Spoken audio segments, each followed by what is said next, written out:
Hi, programming language படிக்கணும்னு நினைக்கிறதே ஒரு பெரிய ரோதனை. ஆனா அதுக்கும் முன்னாடி பெரிய 2 ரோதனை இருக்கு. என்னன்றதை சொல்றேன். First Java, C++, Python, Ruby, Java script, .NET மாதிரி நிறைய ப்ரோக்ராமிங் லாங்குவேஜ் இருக்கு. அதுல நான் எதை சூஸ் பண்ணணும் அப்படிங்கிற ஒரு பெரிய கேள்வி. இந்த கேள்விக்கு உங்களுக்கு நான் பதில் சொல்றேன், கேளுங்க. இப்போ நீங்க ஒரு கடைக்கு போறீங்க, ஒரு ஷர்ட் வாங்கணும்னு ஆசைப்படுறீங்க.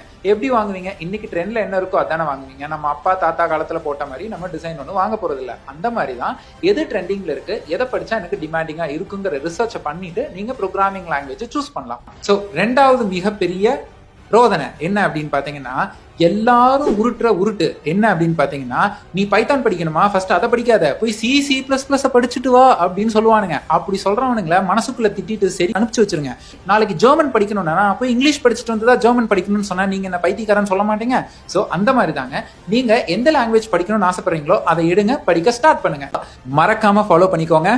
Love you guys.